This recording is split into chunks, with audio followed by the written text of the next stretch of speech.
All righty. Dick Gregory. Bye. God bless. Dick Gregory. Yes, sir. Thank you. Thank you. Thank you. Thank you, Kathy Hughes. Thank you, WOL. Thanks for putting the information out there. And then one day we're going to have to realize that it goes higher than disinformation.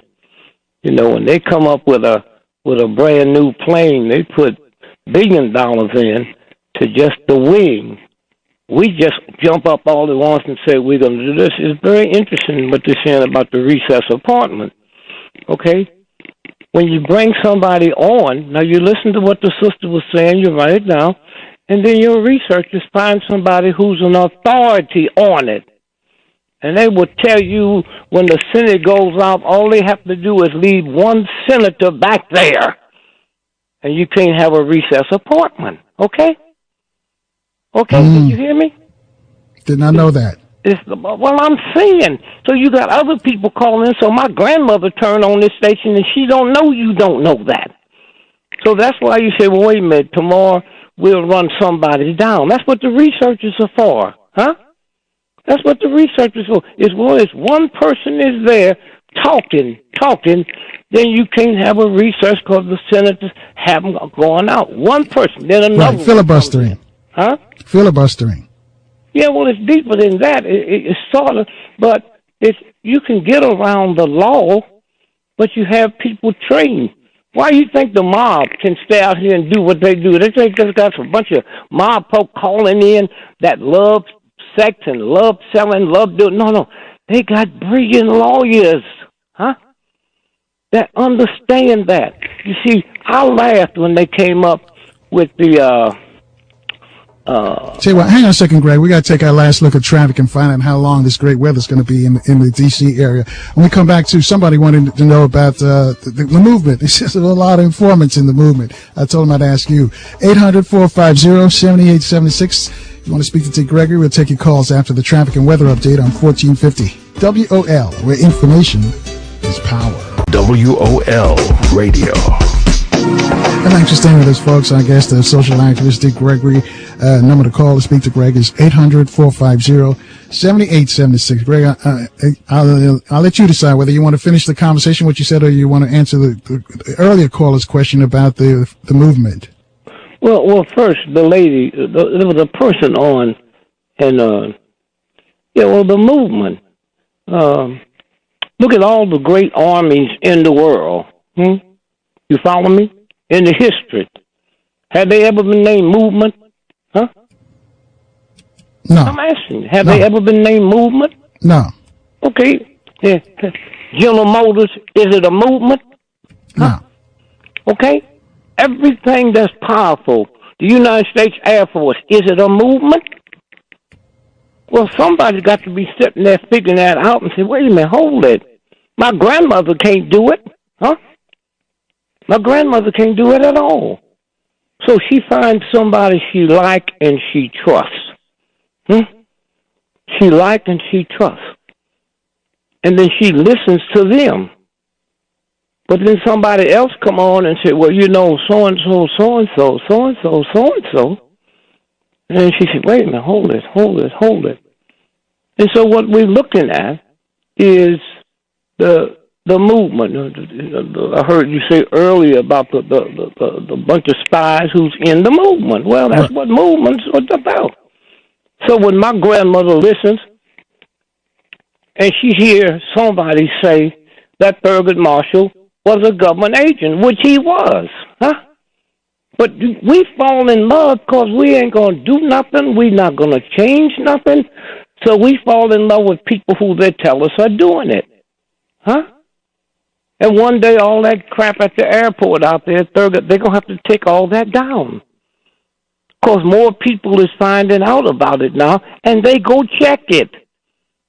You people listening to me that got something, I'm talking about when I say you people, I'm talking about the ones that can get on the computer after the show is over and look at the nasty, filthy things that Thurgood Marshall said about Howard University and talked about Martin Luther King like he was a triple dog with a tail.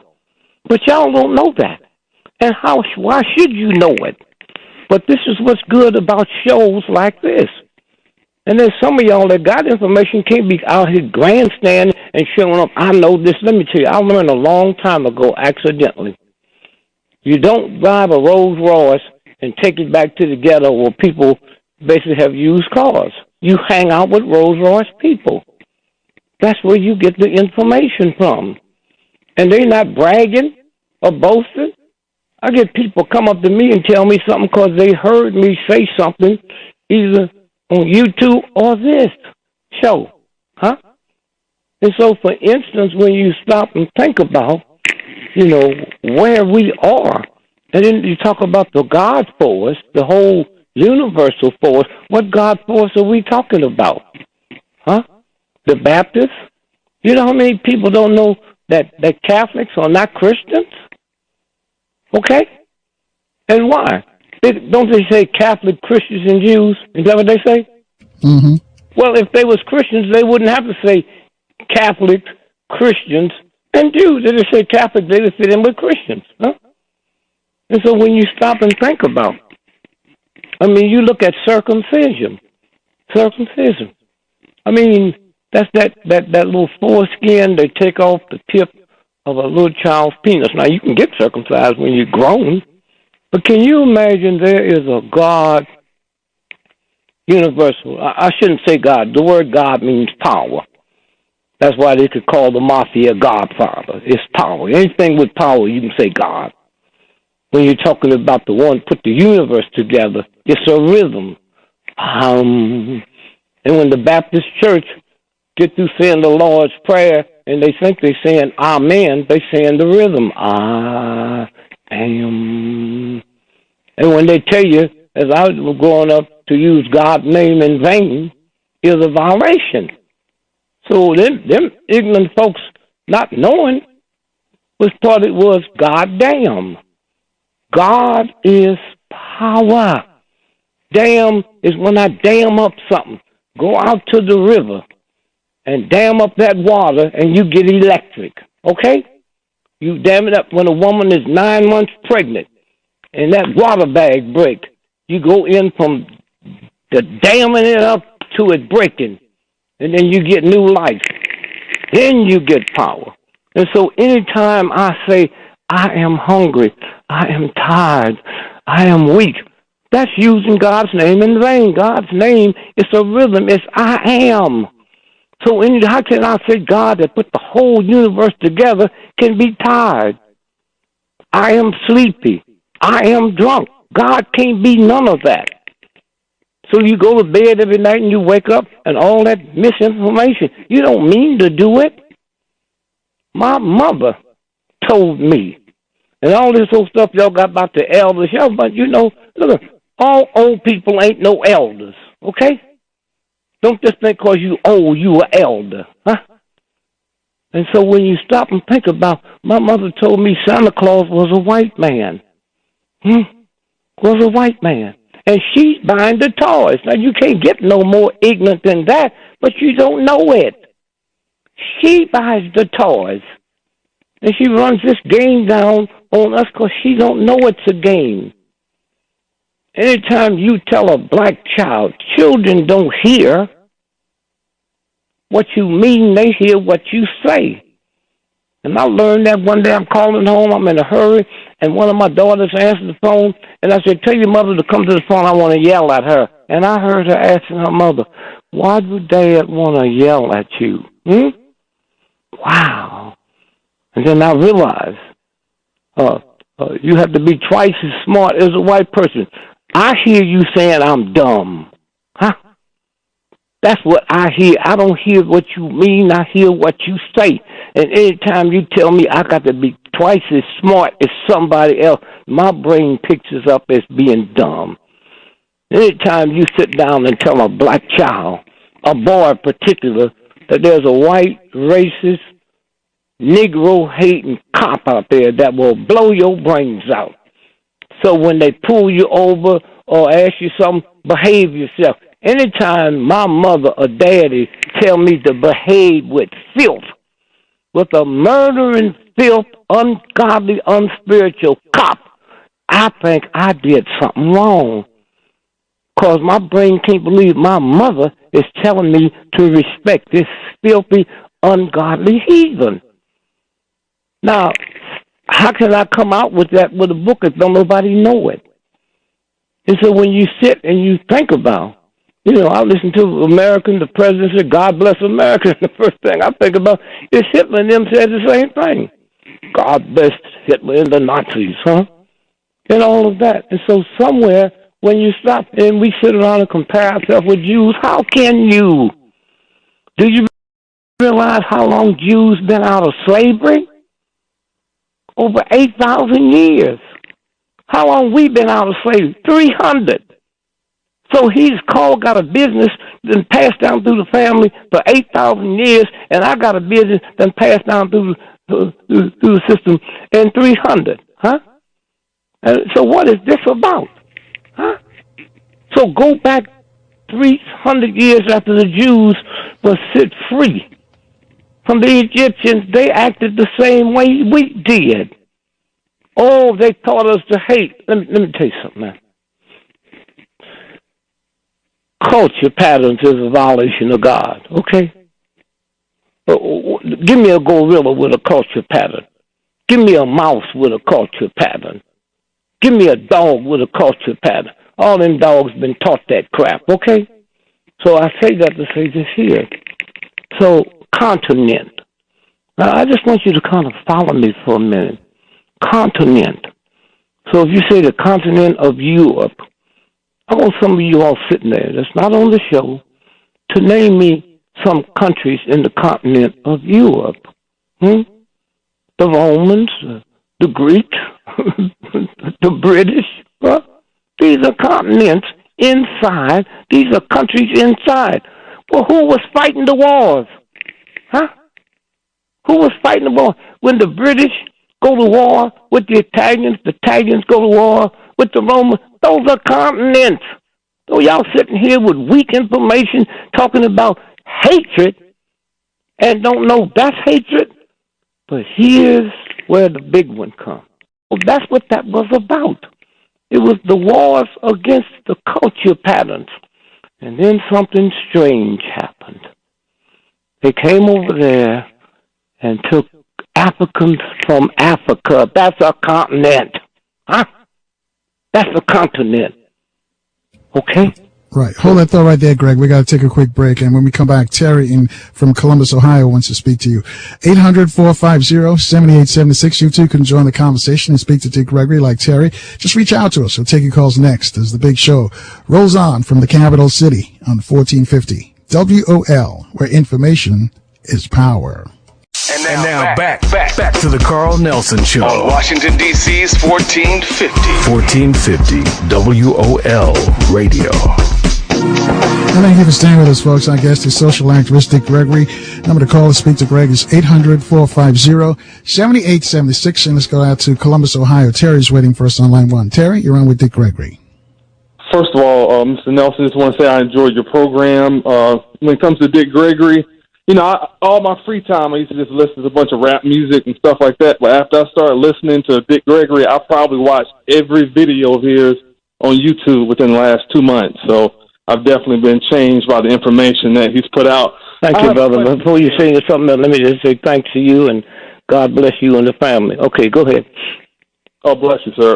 Just want to say, when it comes to Ted Cruz and some of these conservatives, when they talk about Israel, what's the lowdown? I mean, what's the truth behind that? Like, I never really hear them talk about how Israel did the Palestinians. I never hear them talk about when the prime minister came over here and just disrespected Obama to his face. So when they say, we're going to be a friend or ally to Israel, what does that really mean? Well, first you have to ask them. I mean, you sit and all them right-wing people, all the good information you hear on this show? Yes, sir. You think Russ Limbaugh and them don't know that? Huh? Let me tell you where I get most of my information from, okay? I got black folks that got all kind of nasty jobs in America.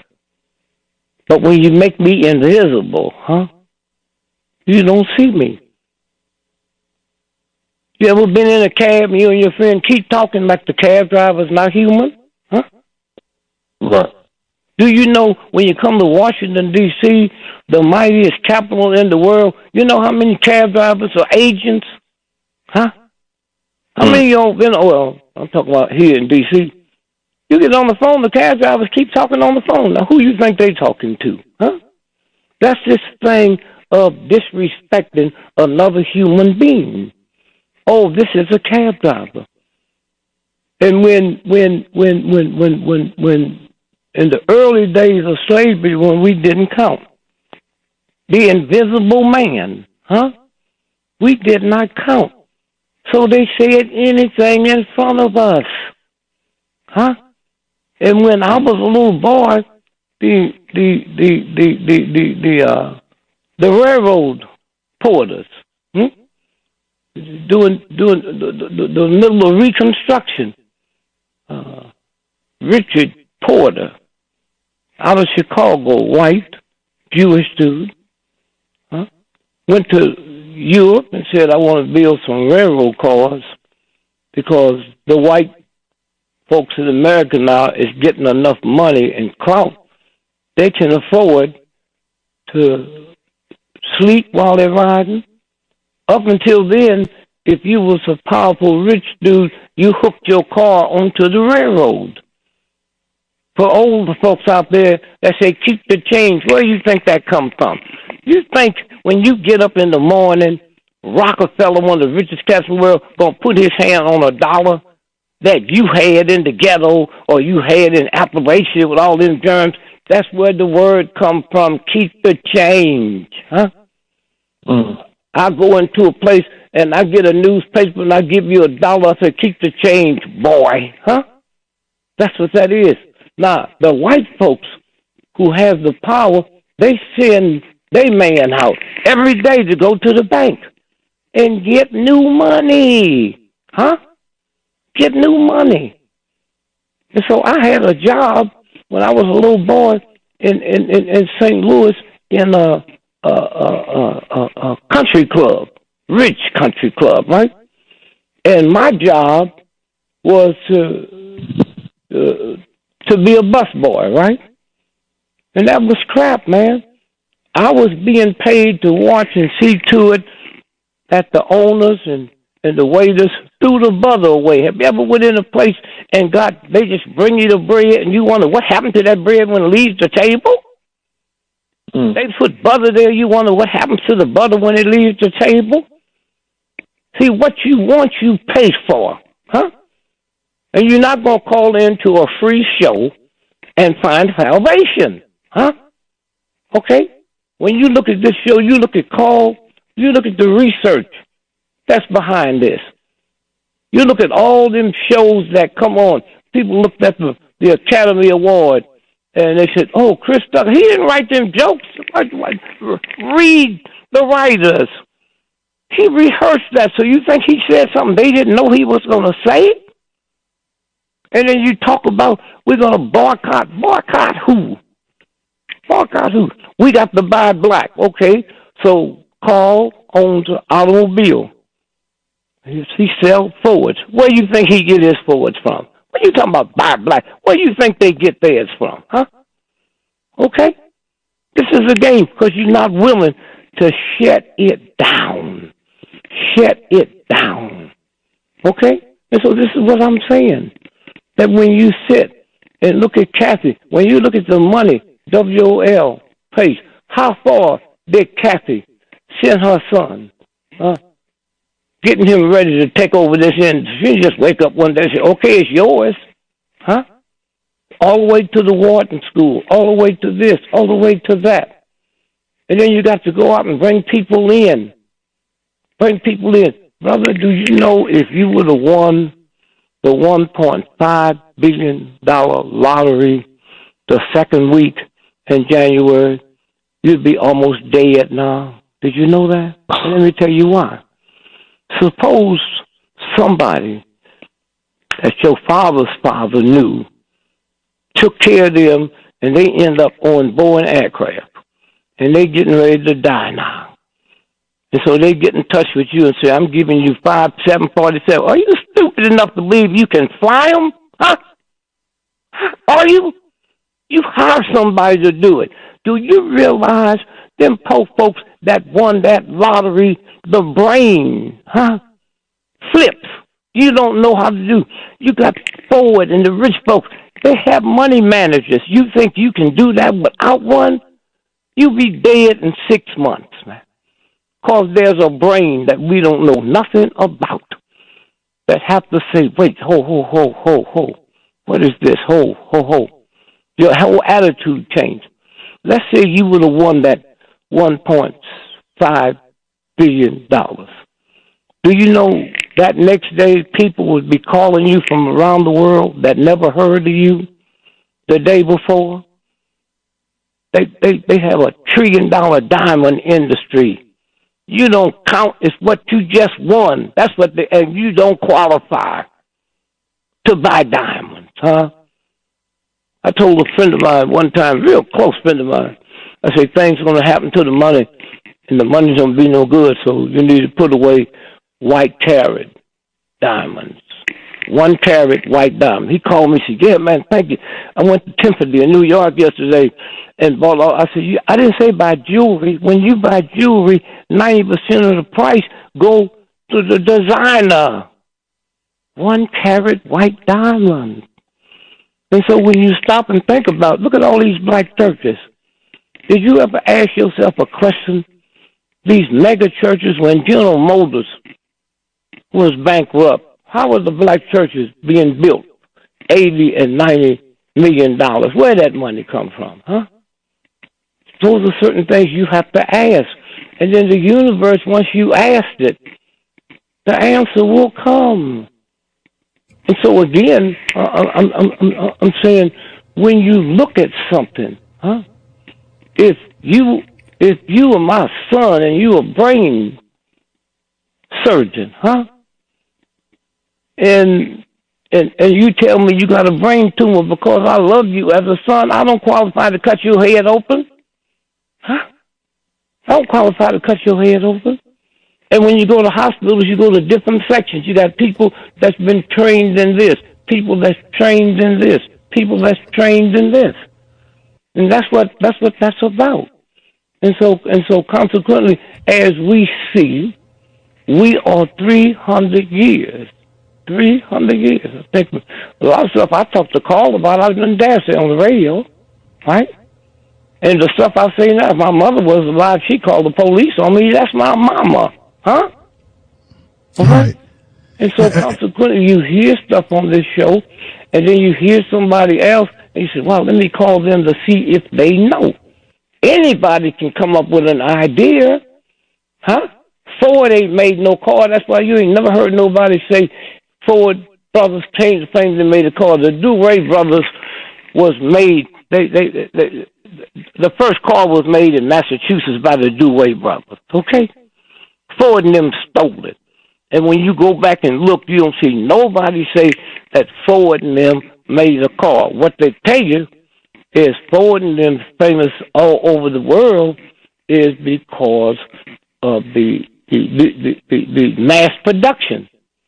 The mass production. Before they came out with the mass production, they made cars with assembly line. You put this in, you put this in, you put this in, and then George Washington Carver and Henry Ford were such good friends. Every time he would come to Tuskegee, Alabama, okay, he would bring millions of dollars for the school and give it to Ford. Then one day he came there, and Henry the brother said, Miss Ford, I'll give you this package here when you get back to Detroit. Have your engineers look at it. It's the study I did on plants. And if they can put a system together like this, they can make more than one car at a time. That's why all over the world mass production is called the plant, okay? And Henry Ford is known from the plant, okay? That black man, George Washington Carver, put together watching plants, huh? So y'all go out here with this misinformation. Stop. Listen to it. And then you call my man Muhammad. Huh? All right, hold that thought right there, Greg, because we've got to take another break, our last break, actually, and we got some more folks want to speak to you. 800-450-7876. Terry in Columbus, so thank you for your call. We're going to keep stepping, folks. We'll take more calls for Dick Gregory next on 1450 WOL, where information is power. And now back to the Carl Nelson Show. On Washington, D.C.'s 1450. 1450 WOL Radio. Thanks for staying with us, folks. Our guest, Dick Gregory, social activist and comedian as well. 800-450-7876. Jerry's been waiting for a while for us on line 2. He's calling us from Washington, D.C. Jerry, you're on with Dick Gregory. Yeah, hi, Dick. How you doing? Dick Gregory. Peace to you and the family. Thank you. Our brother Alton Maddox was saying that the Supreme Court is a business, and that we should said the Jews put two Zionists in the Supreme Court, and they say we need to put the nationalists in the Supreme Court. What do you think about that? That ain't no but fool talk, and that's a comedy. He knows how the Supreme Court works. He knows what that's about. He also knows that Scalia was murdered, okay? He is one of the most powerful people on the planet. When you become a Supreme Court justice, that's for life. And you telling me they traveled by themselves? They had no bodyguards with them? Huh? And then all at once, when people who listen to shows like this here, and every now and then a researcher come through and talk about the guy who was with him. Oh, no. It changed. Now, 2 days later, you start seeing this other guy. They didn't tell you who he was at first. His son. Yeah, he said that he doesn't believe that judge is dead. Huh? Alton. Alton Maddox said he doesn't believe that judge is dead now. Well, he might not. Right, he might right. not. Then you ask the research. Well, he said American jurisprudence is guided by history. And she said, so is he. He said we won't have any justice until we have a representative as a black nationalist on the Supreme Court. Okay, then I'm going to say this and I'm through. We go to the next on the court. Hear me. All right, hang on a second, Jerry. A Jew in Germany is going to say what you just said. That's not a Jew's country. That's a German country. Huh? All right? What you just said makes as much sense as a Jew in Nazi Germany say we have to have representatives of this. Huh? That's not your country. Okay? America's not your country. Huh? I don't know why you said that. Huh? He's supposed to be attorney at war, and I thought he would have enough sense. He has got enough sense, huh? Your automatic, I listen to a lot of stuff he said. Well, how much money have you sent to his organization? None yet. Okay, that's what I'm saying. Okay? He said, all right? I spent $2 million, hear me, I spent $2 million doing research on breast milk, right? That's why all over the world, when I go someplace, they better not open up their mouth, because I'm not just talking some trash or something that I feel. Huh? Now, let me just throw something at you. Real quick. Circumcision, right? You know, that little piece of skin they take off a little boy. Sometimes they do it to men if they wait that long. You know that, right? Yeah. And that little piece done to me. Okay. And how old were you? In my 60s. Okay, let's go back to the folks that it's in their culture. Little boys, the first week, get circumcised, okay? Yeah. Now watch this. In 21 days, that little piece of skin they took off your penis? Yeah. In 21 days, that skin grows 3 times the length of a football field. Did you know that? No, not until you told me last time you were on there. Okay, now watch this now. And that's what the super rich folks do all over the world. They're the God who put the whole universe together, put something on the head of your penis that got to come off in a week. Why would they put it there? Huh? And so them rich folks, they use it for burns. They take this young skin that just came here and they put on their face and all of that to get this new stuff that just came from the universe, okay? So that's what this is about. Right. And Jerry, I thank you for your call. But Greg, we're going to step out because we got some more folks we want to talk to. Leona's calling you from Michigan. Leona? God bless you, Leona. Hello.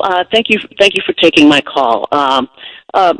Brother Dick Gregory, if you don't mind, I'd like to ask you something about what happened in 1972 in Gary, Indiana, the National Black Political Convention. Today's the 44th anniversary of that event. I reside in Michigan, and only recently I learned a reason why the Michigan delegation walked out of that convention, led by Coleman Alexander Young at the time. Yes. I read his autobiography, and he was saying that he felt that the agenda had already been mapped out before they arrived in Gary. Oh, they arrived, sure. Why wouldn't it? Why wouldn't it be? Why wouldn't it be? When you stop and think about it, where did the money come from to put it on? You know, they get one of the fine brothers in the world who was the mayor at that time, and somebody just called and said, here's what is needed. Huh? How do you know that wasn't the FBI or CIA? Huh? How do you know that? So you get honest people out here that's just honest but ignorant. Honest. And you hurting. When I go into Walgreens drugstore, you ever went into Walgreens and they say, do you want the receipt or not? And you know how many people say no, right? Yes. Have you ever said that? Rarely. I'm going to ask you a question. Have you ever said no? Oh, yes, sir, yes. Okay, I can't say that, okay? Because once I walk out the door, if the cops bust me and say, did you pay for that, okay? So something that small, I can't participate in. When I go to the store, if I came by your house and me, you, and your husband, and we went out, or your mother, your father went out, I have to be talking and make like I'm looking up at the sky. I'm going back looking at the back of your car to see if the license plate is on. Okay? I have to do that every time I get in my car. Why? Because that give a cop the right to pull me over for probable cause. Okay? That's the life I have to live. Huh? I'm not free to do the normal thing because they watching me 24 and they watching the right person. Okay? So that's what I'm saying. That when you sit and look, what's his name? Coleman Young. You were at the 72 Black Power meeting, right, in Gary? Yeah. Mm-hmm. And that's what Leona's talking about. Am I correct in saying that? I know more about it than they do. Huh? I know the ones who was agents and the ones who wasn't, right? But you see, I made so much money at one time. And most people found out when they looked at that special catfish here, I made more money than Frank Sinatra. I didn't have to ask nobody for nothing. Huh? Well, let me ask you this, Greg. Did you know at the time that at the meeting in 72 that there was agents there, or did you find out afterwards? No. You know what? If you find people, they tell you they ain't never seen me eat. Did you know that? Of course, nobody knows that so-and-so's an agent. They bring you the food. And it's poison, huh? Okay? That's what this is about. But most of them people, they wasn't but lightweight punks, man. They didn't have no money. Do you realize, man, why would you hang out and talk to me if I'm driving a used Chevy and you driving a Rolls Royce, huh? What is it I can tell you about a Rolls Royce, huh? That's what I'm saying. And so you just go there because I was a celebrity. Dick Gregory, the other black celebrities wasn't going, huh? When Malcolm X called me, it's one of the most embarrassing moments in his life. I'm in New York working the club. Malcolm called, Brother Greg, Brother Malcolm. I just want to say hello and want to know when you're going to come down to the mosque. And I said, what time is it? He said, 10:30. I said, well, if you can be here at 11:30 with a car, I'll come down now. But here's the conditions. We got to stand in front of the mosque, me and you. and give me a Muhammad speak to hold up, and I want it run on the front page of the papers, or you can't never call me no more. Then I hung up, and then here's when you know Malcolm's humility. He called me back, and here's what it, Brother Greg. I'm sorry, man. I was just selling wolf tickets. You can't come. 99% of your audience is white folks. I said, Malcolm, let me tell you something. I don't know you except what I've read, heard about you. I ain't never met you. But let me tell you this. You sent a car to pick me up. And I told him what I said to the Honorable Elijah Muhammad. I live 2 blocks around the corner from him. And I go by and see him every other day. He said, Gregory, when you going to join the mosque? I said, join the mosque? I see you on TV. Ooh. Oh. I said, well, let me tell you something, brother. Every time you see me on TV, I learned a long time ago what make most white folks mad, make black folks glad. And when you see me out there, I'm just trying to make black folks glad. I'm not doing that to join nothing, okay? And that's how me and Malcolm became good friends. It was that I'm listed in the phone, always have been listed in the phone book. If you call me and you want me on such and such a show, who do I tell you to call? Lil. Okay? Lil. I made millions of dollars. I ain't never had a checking account in my life. She handles all the money. When we moved to Plymouth, Massachusetts, when we went to Massachusetts public schools was better than most private schools in America. And I said to Lil, I said, now, hear me good now. I will never read a book to them. I will never help them with their homework. I will never go to school. I will never look at a recital. I will never look at one of their report cards. She started crying. She didn't ask me why. She know if she hear me saying it, she just don't understand. 2 years later, I walked in the house, and she grabbed me. She said, wow, how'd you know? I said, what do you mean? Say, them two have been there 2 years. Today is the first day they recognized me as their mother, not Dick Gregory's wife. Did you hear what I just said? Huh? Did you hear what I just said? Dick Gregory's wife. And they couldn't ask the children because you get to talking to the children. No, he never help us with homework. He never do this. He never do that. Okay? And that's why she's respected all over the world. If Buckingham Palace called, they got to go through Leo to get to me, that black woman. Okay? Okay. Yeah, Greg, we got about a couple of minutes left. A caller wants to know where he can get your Bahamian shakes. Are they still being made in Washington, D.C.? No, I sold that to a company in Europe. But there's so much good stuff out there. But here, real quick. I'm going to exaggerate now. Let's explain the stuff. You weigh 400 pounds, okay? 400 pounds. I want you to hear this real good. For every pound of weight you gain, the universal God adds 7 miles of blood vessels. Did y'all hear what I just said? Huh? Find a doctor that knows that. Huh? I'm going to say it again. If you gain 1 pound this week, the universe adds 7 miles of blood vessels. 10 pounds, that's 70 miles of blood vessels. So when you get off and you look at all that fat and all that stuff moving, you got to go to the doctor to get them to cut it off. The reason all you got to do is increase your water intake. And then the blood vessels will disappear. This is what I'm talking about, research. Now, here, quickly, if you want to lose weight, do this starting next week. Next Wednesday. Start eating nothing but soup in the daytime. That's all, just soup. Right, we got to go. We got 10 seconds. But I thank you. As always, something new here. Thanks, Greg. Folks are out of here. Stay strong, stay positive, stay in the light. We'll see you tomorrow, 4 o'clock.